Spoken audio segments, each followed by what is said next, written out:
अल्मोड़ा में सुधा संस्था द्वारा 3 दिवसीय जेंडर संवेदीकरण पर आधारित कार्यशाला का आयोजन किया गया। बता दें कि ग्रामीण विकास मंत्रालय भारत सरकार से वित्त पोषित इस योजना का मूल उद्देश्य ग्रामीण विकास योजनाओं में जेंडर संवेदनशीलता किस प्रकार लाई जाए, इस विषय पर एक कार्यशाला का आयोजन किया गया। इस कार्यशाला में जनपद स्तर के सभी अधिकारियों ने अपने अपने सुझाव रखे। कार्यशाला की जानकारी देते हुए मुख्य प्रशिक्षक मीता उपाध्याय ने बताया कि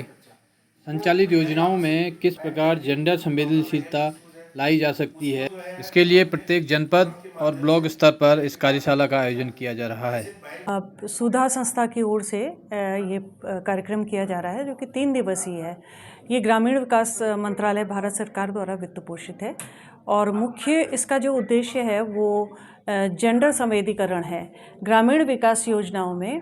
जेंडर संवेदनशीलता किस प्रकार लाई जाए और जेंडर रिस्पॉन्सिव बजटिंग प्रोसेस क्या है और उस पर आधारित ये 3 दिवसीय कार्यक्रम है। सुधा संस्था द्वारा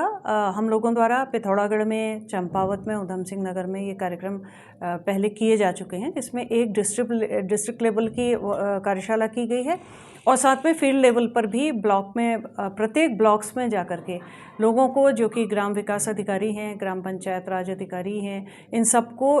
संवेदनशीलता की इस प्रक्रिया से हमने आमना सामना किया है और उनके साथ बातचीत की है 3 दिन तक कि जो ग्रामीण विकास योजनाएं हैं उनमें जेंडर संवेदनशीलता कितनी है, जेंडर अवधारणा क्या है मुख्य रूप से, और विकास के लिए जेंडर अवधारणा पर आधारित बजटिंग प्रोसेस कितनी ज़रूरी है और उसका महत्व क्या है, उस पर हम लोग बातचीत करते हैं 3 दिन। इन लोगों के समूह बना करके इन समूहों में अभ्यास करवाए जाते हैं कि अगर इनके पास मुख्य रूप से ग्राम पंचायत और ग्राम प्रधानों के पास बजट है तो उस बजट को वो किस तरह से उस बजट में रिसोर्सेज की, जो आर्थिक उनके संसाधन हैं, उसकी फाँट कैसे करेंगे, वो किस प्रकार से जो विकास को किस प्रकार से समावेशी विकास की प्रक्रिया बना सकते हैं, यानी कि समाज का प्रत्येक वर्ग किस प्रकार से उस प्रक्रिया में, विकास की प्रक्रिया में प्रतिभाग ले सकता है और उसके जो लाभ हैं वो प्राप्त कर सके। इसके लिए जेंडर रिस्पॉन्सिव बजटिंग एक बहुत ही अच्छा टूल समझा गया है और इस पर हमने इसके जो 5 स्टेप्स हैं जेंडर रिस्पॉन्सिव बजट के, उन 5 स्टेप्स को लेकर के एक पारदर्शी बजट किस प्रकार बनाया जा सके, उस पर हम लोगों का जो ध्यान है वो केंद्रित रहता है। इसके साथ ही जैसे GPTP है, ग्राम विकास बदलाव योजना है, उस योजना को किस तरह से जेंडर संवेदनशीलता से उस योजना को बनाया जाए और उस योजना में फिर प्राथमिकरण करके कौन से मुद्दे अभी इसी वक्त करने हैं और कौन से मुद्दे अगले साल के लिए होने हैं और बजट में आर्थिक संसाधनों को किस प्रकार आवंटन किया जाए उन मुद्दों के लिए और कितने % किया जाए, इस पर भी हम लोग बातचीत करते हैं। हमने इन लोगों से इनके जो ग्रामीण विकास योजना है, जैसे मनरेगा है, प्रधानमंत्री ग्राम सड़क योजना है, किसान सम्मान निधि है, जितनी भी आज ICDS की जो योजनाएं हैं जो कि महिला सशक्तिकरण के लिए हैं, उस पर हम लोगों ने इनसे बातचीत की है और इनसे कहा है कि उसका विश्लेषण करें जेंडर दृष्टिकोण से कि क्या उनमें जेंडर संवेदनशीलता है। जैसे लोगों से बड़े अच्छे हमारे पास इनपुट्स आए थे कि मनरेगा योजना जो है वो ज़्यादातर महिलाओं द्वारा संचालित की जा रही है, क्योंकि ऑलरेडी उसका जो कंपोनेंट है मनरेगा का वो बहुत ही जेंडर संवेदनशील है कि 5 किलोमीटर की अवधि में इनको रोज़गार मिलता है जो महिलाओं के लिए लाभप्रद है। साथ में वहाँ पर अगर साइट पे जहाँ महिलाएं काम कर रही हैं उनके छोटे बच्चे हैं तो एक महिला को उसी मनरेगा की मजदूरी से क्रचेस की भी वहाँ पर प्रावधान किया गया है इस योजना में। तो बड़ी जेंडर संवेदनशील योजना है। तो बड़े अच्छे अच्छे विचार इन लोगों की ओर से इन जो सरकारी योजनाएँ हैं इनको जेंडर संवेदनशील या जेंडर लेंस से इनका जो एनालिसिस किया जा रहा है वो मुझे लगता है कि बहुत ही अपेक्षित परिणाम देने वाला होगा। देखिए, एक तो जो जैसे ग्राम सभा है, अगर हम कहें तो सबसे ज़्यादा हमारा जो प्राइमरी हमारा जो इंस्टीट्यूशन है वो ग्राम सभा है और उसमें एक तरह से जो अभी नया जो संविधान संशोधन हुआ उसमें और GPTP में भी ये है कि प्रतिभागिता हो, महिलाओं की प्रतिभागिता हो। अब देखिए, हम लोग क्या समझते हैं कि महिलाओं की जो उपस्थिति होती है, हम अटेंडेंस ले रहे हैं तो हम कह रहे हैं कि उसमें बहुत सारी महिलाओं की उपस्थिति है। अब उपस्थिति को ही हम प्रतिभागिता समझ रहे हैं। उपस्थिति और प्रतिभागिता में बहुत अंतर है। प्रतिभागिता मतलब महिला अपने मुद्दों पर बात कर सके उस ग्राम सभा में, वो अपने प्रस्ताव ले जा सके कि अभी सबसे पहले सर्वप्रथम हमको महिला शौचालय की व्यवस्था कर दी है। यहाँ पर पंचायत घर में एक साफ सुथरा महिला शौचालय नहीं है जिसमें पानी की भी व्यवस्था होनी चाहिए, इसके लिए बजट होना चाहिए। तो जब ये मुद्दे लेकर के महिलाएं जाएंगी और इन मुद्दों पर लोगों का ध्यान आकृष्ट होगा, वो उस पर निर्णय लेने के लिए जब मजबूर होंगे, तभी हम समझेंगे कि महिलाएं सशक्त हैं और महिलाओं की प्रतिभागिता है। मैंने उनको ट्रेनिंग दिए थे, उसके बड़े अपेक्षित परिणाम हमारे मिले थे पिथौरागढ़ चंपावत में। तो वहाँ पर जो उन लोगों से प्रोजेक्ट बनाए गए थे, अभी जो ग्राम प्रधानों वगैरह से प्रस्ताव आमंत्रित किए गए थे, तो आप किस तरह से उनको एक मॉडल हम लोगों ने जेंडर रिस्पॉन्सिव बजट बनाने को दिया था। तो उनके बड़े अच्छे प्रस्ताव उसमें आए थे। जैसे मैंने कहा था प्रधानमंत्री ग्राम सड़क योजना में उन्होंने कहा था कि सड़कें बन रही हैं लेकिन महिलाओं के लिए वो बहुत ज़्यादा फ्रेंडली नहीं हो रही हैं। तो उन्होंने उसमें एक इस तरह के स्टैंड की व्यवस्था दिखाई थी, जिस स्टैंड में जो महिलाएं लकड़ी के गट्ठे भारी भारी और घास के गट्ठे लेके चलती हैं, तो उसको वो अपने आप से उस स्टैंड पर रख करके बिना किसी की सहायता से वहाँ पर आराम कर सकती हैं और उन गट्ठों को फिर लेकर के फिर चल सकती हैं। इस प्रोग्राम के माध्यम से आप ग्रामीण महिलाएं जो आज भी आर्थिक बोझ में, शारीरिक बोझ बहुत ज़्यादा करते हैं, तो उनको कम करने के लिए क्या ऐसा कुछ रखा गया है? इसमें हम लोग वही जो वुमेन ट्रेजरी है उसको कम करने के लिए हमने उनसे कहा है कि कुछ प्रस्ताव इसमें ला सकते हैं वो अपने ग्राम सभाओं में। ग्राम सभाओं के द्वारा वो जैसे कि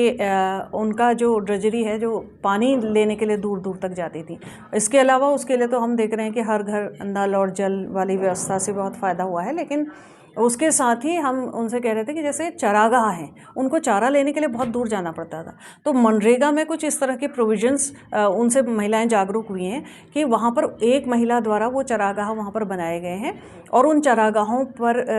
मजदूरी वो महिलाएं गांव की जाती हैं, उनके समूह जाते हैं, उन चारागाहों से वो घास काट करके उनको अपने घर के लिए आराम से घास पास में ही मिल जाती है। तो बहुत दूर दूर से चारे की तलाश में उनको नहीं जाना पड़ता है, जिससे उनका कार्यबोझ भी कम हुआ है, समय की भी बचत हुई है। तो इस तरह के नए नए प्रयोग किए जा रहे हैं सब जगह, जो हमारी इन कार्यशालाओं से निकल करके आ रहा है कि महिलाओं के लिए ये बड़े फ्रूटफुल हैं और महिलाएं जागरूक भी हो रही हैं, अपनी चीज़ों के लिए डिमांड भी कर रही हैं। इधर कार्यक्रम की जानकारी देते हुए जिला विकास अधिकारी केवल तिवारी ने बताया कि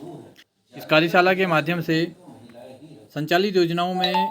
महिलाओं के कार्यबोझ को कम करते हुए किस प्रकार उनके आय में वृद्धि की जा सकती है, इस पर भी विचार विमर्श किया जा रहा है। 3 दिवसीय कार्यशाला का आयोजन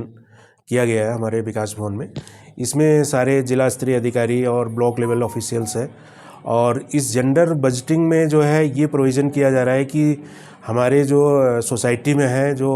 उसमें जेंडर कोई गैप ना हो, उनको जो भी प्रोग्राम दे रहे हैं उसमें महिलाओं की ज़्यादा से ज़्यादा भागीदारी हो